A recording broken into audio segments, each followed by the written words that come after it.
Hi, welcome to Rebuilders. My name is Liddy and I'm here with Mark Sayers, as always. How are you, Mark? Good. Yourself? Yep, pretty great, even though it's quite cold here in Australia. It's freezing. Yeah. And we've had to turn the heater off because we're recording, so fun of that. Today we are joined by Rob Reimer. Rob, how are you going over there? You're in New York? That's true, and I'm doing very well. Thank you. And I'm going to ask the very boring question of how is the weather over there? Today it was 95. Wow. So what's that in Celsius? It's probably 35, 36, 37 maybe. Really? Yeah. And really humid. Oh, how I long for that warmth right now. Well, I hope you get the opportunity to enjoy it. You're inside at the moment. Rob Reimer, if you are not familiar with him, he's actually Dr. Rob Reimer, and he is an associate professor at Alliance Theological Seminary in New York. You founded an organization called Renewal International. How long's that been around for, Rob? Oh, so we founded it probably 7 years ago or something. Okay, great. And it is founded to assist leaders in all things leadership. Yeah. On Renewal, that's the name, but that's my passion. So. Yeah, which is why you two connect very well in terms of what you're talking about. So such a privilege to have you on Rebuilders today. We're going to explore all things spiritual authority, which is very much linked to renewal. I'm just going to kick right in with a question, if you're happy to do that. Mm-hmm. Excellent. So as we've already mentioned, you have a real heart for renewal. Can you tell us more about that? Where did that come from? How was it birthed? Yeah, so when I was 24 years old, I should back up. When I was 19 years old, I really surrendered my life to Christ. And when I surrendered my life to Christ, I had this encounter with the Holy Spirit where I had this unusual blast of God's love. And honestly, it rocked my world, completely turned everything upside down. And in that moment, I knew I was called to ministry. And so honestly, I thought, man, if more people had this encounter with God, instead of just experiencing church as normal that I grew up with, more people would be all in for Jesus. Yeah. And so, that kind of fired me up. Then when I went to seminary, while I was at seminary, I spent, just an afternoon alone with God praying. And while I was there, I sensed the Lord say to me, you're going to plant a church. It was a cell church. You're going to teach at seminary. You're going to write books, and you're going to speak to leaders internationally. Everything you do for renewal. And so that was kind of the baseline. I said to the Lord that day, I will do whatever you ask me to do, but I'll never open my own doors. You have to open the door and I'll walk through it, because I didn't want ambition to sort of lead the way. I wanted the Spirit to lead the way, and I wanted my character and intimacy to be able to sustain whatever the Lord was leading me into. And I figured if I led the way, that wouldn't happen, So that really made a big difference. To be honest, though, I was a little bit passive. I thought it would just happen, and then it didn't just happen. Revival didn't just take place. And so that's when God started getting after me to say, you're not passive about anything else in your life. Why are you passively waiting around for this to take place? You need to get engaged. And that kind of really lit a fire under me. So that's kind of the series of events that led to it. Great. And you've written a number of books, as you mentioned there, Rob, and one particularly that we've been really sort of digesting here at Red is your book, Spiritual Authority, which we've just found a fantastic resource. And we'd love to ask you about this idea of spiritual authority. I actually wanted to bounce off something you just said as well. You talked about ambition and not wanting to, I guess, push the envelope in your own power. I guess many of the people listening to this podcast are leaders, and many of them are young, and the world is filled with messages around ambition. Why is spiritual authority important, and how does it relate to renewal, and how does it bounce off, I guess, ambition as well? In that sense, like what's the difference between ambition and when we've got spiritual authority? Yeah, so several thoughts on that. First, Jesus' leadership model is a spiritual leadership model, not a business leadership model with a little bit of token nod to integrity or intimacy with God. But, basically the leadership model in the church that's most taught today is actually a business leadership model with a Jesus cherry on the top, right? So it's like a sundae with a little cherry on top. And our cherry is, be a good person and pray. And that's kind of the leadership model that I was taught. And listen, I'm not against business leadership books. I've read hundreds of business leadership books. I think you can learn wisdom from that. But it's not the model of spiritual authority and spiritual leadership that is taught in the Bible or that Jesus modeled for us. So, really, honestly, one night I woke up in the middle of the night and I had this call to renewal. And I sensed the Lord saying to me, as I just said, that I couldn't be passive about it anymore. So one night, wake up in the middle of the night, and I heard the audible voice of God say to me, you need to learn spiritual authority. It's the only time I ever heard God's audible voice. And he said to me, I'm going to teach you authority. And that led me down this road. So I knew there was something different that needed to be learned. And so I really studied Moses and Jesus and some spiritual leaders in the Bible to try to figure out what was underneath authority. What did spiritual authority really look like? And then to answer your other piece about ambition, so a lot of times self gets in the mix with our leadership. And Jesus' line is, you must die to self in order to live, truly live, to experience the abundant and true life. And so, part of the leadership journey is figuring out how to die to self so that Christ can be formed in us. And so that was part of the journey for me. That's why ambition has always been something that I've had to be careful for, because I have a lot of passion. And the most passionate people I know tend to be the most ambitious people I know. So.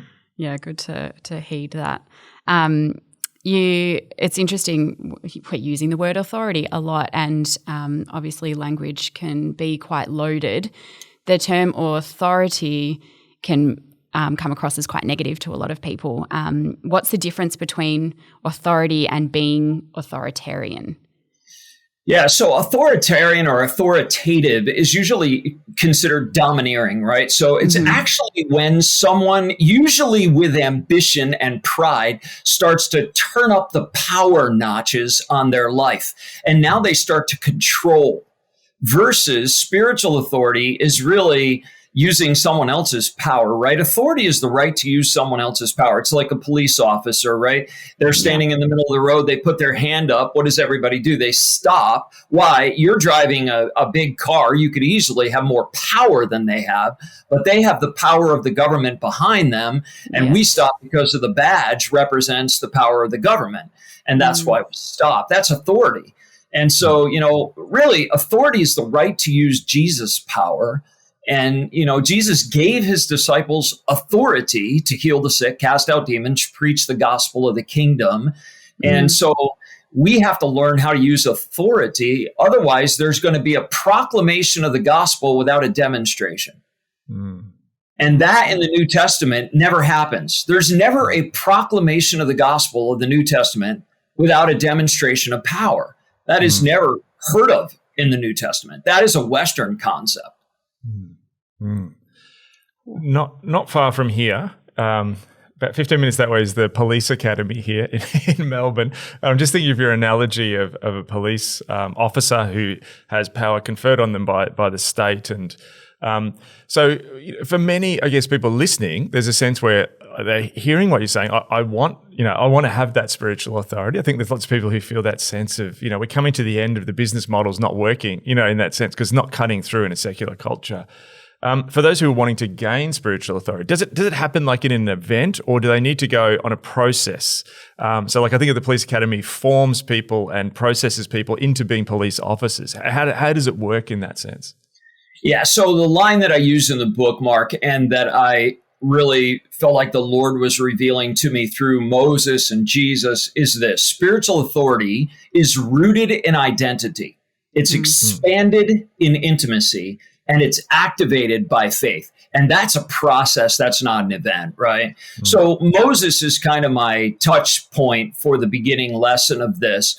But if you think about the story in Exodus 17, right? So Moses up on a hillside, Joshua's down below fighting the battle. You remember the story. As long as Moses has his hands lifted up with the rod of authority in his hand, Joshua's winning the battle. The moment he lowers his hands, Joshua starts to lose.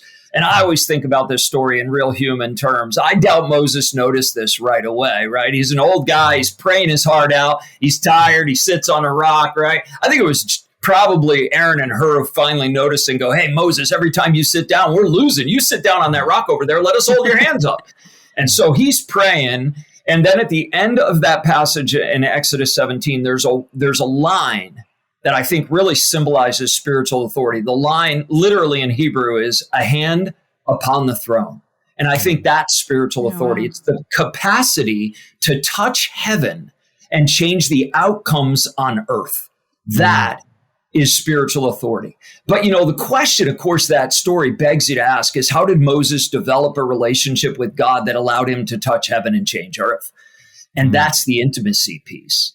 And that's really where I think spiritual authority has to begin. It begins with our identity, as I said, rooted in identity. And then it's really about intimacy. We have to expand our intimacy. I might just follow up a question on that. Do. Yeah. Because it's interesting, you can see what gets in the way then potentially if we see this conferred authority to touch, the hand touching the throne. We're running with a whole bunch of different scripts, many people, of who we are, particularly, I guess, issues around shame and identity. How does that work against the process that you're speaking about?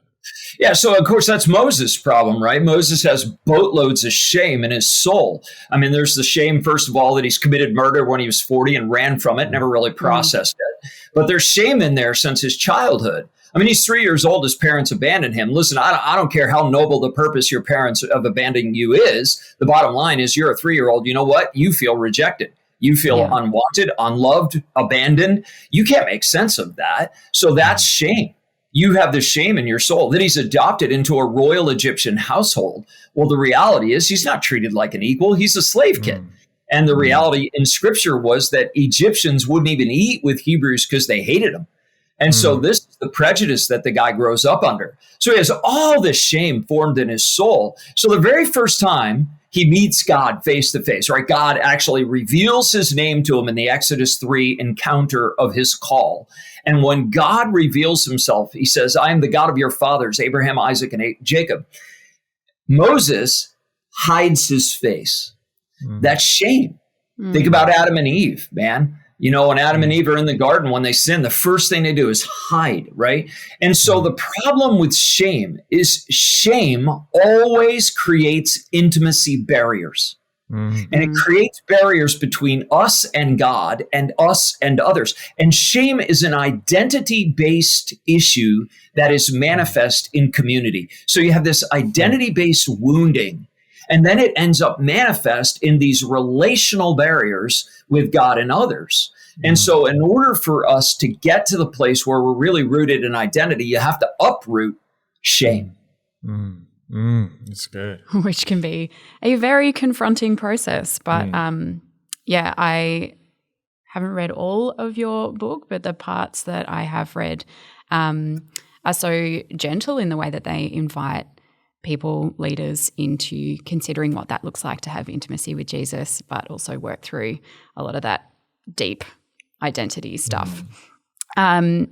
Just on that, what can leaders do who perhaps look back on a time that they felt the presence and they're like, yes, I know who I am in Jesus, but now find that intimacy cooling? How can they reconnect in order to expand their spiritual authority?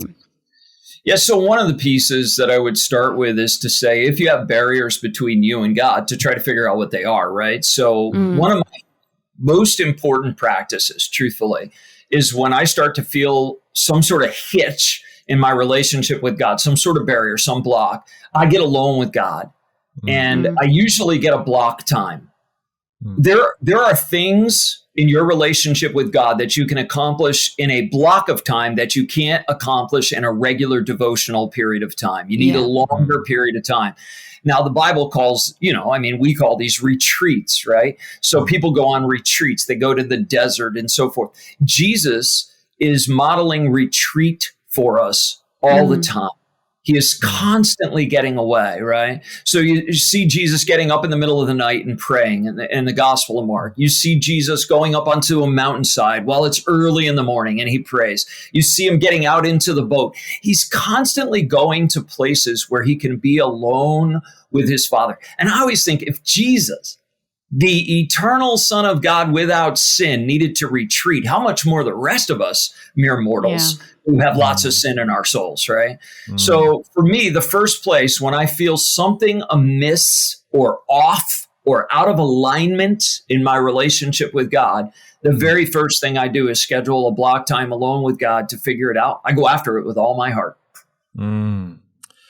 I can't remember if it's in Spiritual Authority or Pathways to the King that you mentioned something around that too, in the sense that, in a sense, you can almost get into a religious rut sometimes with your practices. And practices are something, we advocate at Red and, spoken about, I think are really important.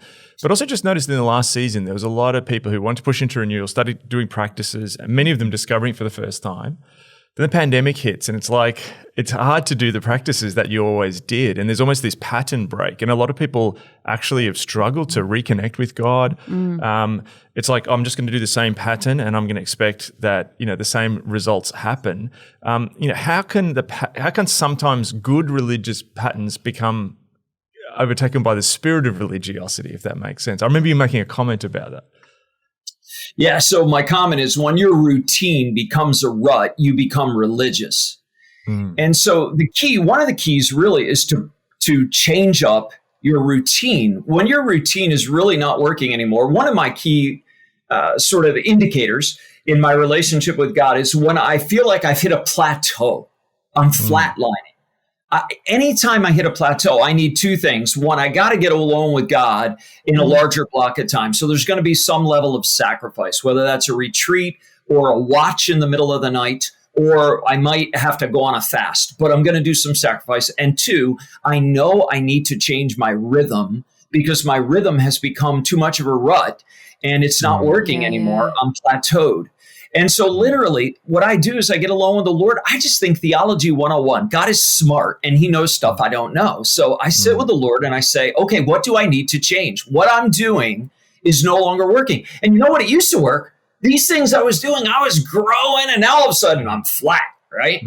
And so then I say to myself, okay, what do I need to change? And I ask the Lord, what do I need to change? And I wait on the Lord and then I do whatever he tells me to do. Now, COVID. When I hit COVID, I would say there was two things. One, I had fear that I didn't have pre-COVID. I make my living by doing conferences and selling books, right? Literally, after the first weekend of March, all the way through the end of October, every conference was canceled. And you know what? When you don't do conferences, you don't sell nearly as many books, man. So literally, I went from selling like 300 books a week to 30. 1 week after COVID landed really hard. And I went, I'm in trouble. And I had fear for the first time in a long time about finances. And, part of what happens in fear a lot of times is we get paralyzed. And so the first thing I had to do is I went, okay, I need to get rid of this fear. And fear makes us incredibly self-focused. Think about how everybody started hoarding during the pandemic, right? And there were signs up in our grocery stores, it said, don't hoard. There will be enough for everybody. And everybody's cacking stuff into their thing. And I'm like, okay, fear makes us selfish and self-focused. So I got to get my eyes off of me and onto Jesus. I think the greatest problem in the church today is we're making it too much about us. Too much about our ideas, our plans, and not enough about Jesus and his presence, his power, and his ideas. And so I had to get my eyes off me. That was first. Then the second thing was I was flatlined. I needed to change my rhythm. So I had to deal with the soul issues that were blocking my intimacy with God, Then I had to adjust just the practices I was engaged in. I went to the Lord. I said, what do I need to do different? And he said to me, pray. And this is literally all I heard. Pray a chapter from the epistle every day. One chapter. Just pray it into your life. I'd never done that practice. It ignited something inside of me. But God knows. He's smart. He knows stuff we don't know. Yeah. So good. That's really, really encouraging and helpful. We obviously have a lot of leaders listening, and you have shared honestly in your writings about your decision to lead the church you were pastoring into revival and renewal. And you mentioned that earlier, that you know that that's what God has invited you into. What wisdom would you pass on to leaders that are listening that feel led to do the same? So several thoughts. First, whenever I think we're making change as leaders, it's really helpful if you're a spiritual leader, to begin with this phrase, what is the mind of Christ? So, most leaders begin by thinking, how do I do something? What do I need to do? I think the number one job of a spiritual leader is to find the mind of Christ and do it. If Jesus is truly the head of the church, then in every decision we make, that has to be our number one goal, is to discern the mind of Christ. So really, when you do this, say, okay, what does that look like, Jesus? How do I do this? And what are the steps and stages? So if you just preach on it without steps and stages, it's really hard to get there, right? So you got to go to the Lord. Then the second thing for me that I found to be really important was I needed some vision carriers with me. I needed a team of leaders. So I think about change. And when I think about change having to occur in what I call concentric circles, right? Yeah. So your first circle is your real inner circle of leaders. And then, once they're on board and they bought the vision, then there's a next level of leadership that needs to get addressed. And the great news, and this is how I always did it at South Shore, I used to say, I'm going to float the idea balloon across the room. And you have the right to shoot it out of the sky. And I would hold my hands open literally and say, I'm testing this because I think God could be in this, but I'm not sure. And so I'm going to float this idea. And if it doesn't pass, that's great. Then it wasn't the Lord. But I want you to really pray and think with me about this to see if this could be God. Can we test this humbly? And they'd shoot at it. And I would say, I've thought about that. What about this? We'd interact. And sometimes they'd go, whoa, I hadn't thought about that. And sometimes they ask questions and I go, I don't know. I hadn't thought about that. And then they'd come up with an answer. What about this? And I'd be like, that's really good. But by the time it went through that first circle, I now had a group of, say, 8 to 12 vision carriers. When I went to that second circle of leaders, those guys were on board with me. Those guys and gals, they bought in. They had thought through it. They were kind of convinced, like, I think this is God. That gave me momentum for that second circle. I wasn't standing there alone.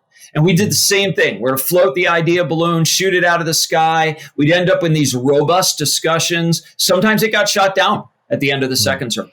Sometimes it then went to the third circle. But we brought it out like that in concentric circles. That way there was way more buy-in. It wasn't me going to the top of the mountain, getting an idea, bringing it to the people, and do top down. See, that's authoritarianism again. Yeah. And what I wanted to do is lead people in this event. That's great. Yeah. As we come to an end, we have a number of young leaders listening and many people listening, or leaders of all ages, but particularly tend to be younger. But there's a real sense that many of them, as they feed back to us, have a real heart for renewal. They want to feel the presence of God. There's a disquiet with how leadership has been done. And I think even just after the last season we've had in the world, there's a real sense where people want to step into something as leaders. What's the one thing you would encourage, particularly a young leader listening, who looks ahead of the leadership path, and what's one thing you would pass on to them? So I would say this, start with your identity in Christ. Yeah. This last season, if it hasn't revealed anything to us, it certainly has revealed that we are more rooted in our temporal identities than we are in our eternal citizenship. We have been more American, in our case, in America, more Republican or more Democrat or more white, black, or Asian than we have been eternal citizens of heaven. And, we've got a really weak rootedness in our eternal citizenship. And there's never going to be a renewal without deep heavenly rootedness. Again, spiritual authority really is rooted in identity, and our identity has become way, way too temporal. And, it's really hard to have renewal when that's the case. What I think results from that is real first love passion for Jesus. And, how can you have renewal if Jesus isn't your first love? My question that I've been asking leaders these days, Mark, is this. Are you obsessed with Jesus? Because, whatever you're passionate about, whatever you're in love with, that's really what you're obsessed about. When you first fall in love, that person is on your mind. When some of my friends, they're all getting to be grandparents, right? And every time I'm with them, all the grandbaby pictures come out, right? Because they're obsessed with the grandbabies, right? Well, here's the bottom line. When you fall in love with something, you're obsessed with that thing. And so my question these days for lots of spiritual leaders is, are you obsessed with Jesus? See, when you're really rooted in your eternal citizenship and you understand the love of the Father, not cognitively, but deep in your inner being through the revelation of the Spirit, you become obsessed with Jesus. And that is, according to Jesus, the first and most important commandment. Well, how can there ever be revival if we don't get the first commandment right? So I would say, really get deeply rooted in your heavenly citizenship and be obsessed with Jesus. Quit making it so much about ourselves. Oh, what an excellent spot to end on. Maybe listeners, go back and listen to this a number of times and consider what it looks like for you to go ahead, be deeply rooted in your identity in Christ and grow in spiritual authority to lead the path to renewal. Again, Rob Reimer, thank you so much for joining us. There are so many books you can get out there and read. The ones that we referred to in today's podcast are Pathways to the King and Spiritual Authority. But there's a bunch of other ones like Soul Care, River Dwellers, Deep Faith, Calm in the Storm. Go out, read them all. Rob Reimer, we thank you so very much for joining us. It's been a real pleasure. Thank you so much. It was so fun to be with you. Thank you so much. Many blessings. Well, thanks again for joining us for Rebuilders. We are a ministry of Red Church in Melbourne, Australia, and we invite you to support us in a couple of ways. You can rate and review on your podcast platform. You can subscribe to our YouTube channel. You can now subscribe to a mailing list that we are forming by heading to rebuilders.co. And you can also support us financially if you have been blessed and want to invest in the future of Rebuilders. That is also available on our website, rebuilders.co. We'll see you next time.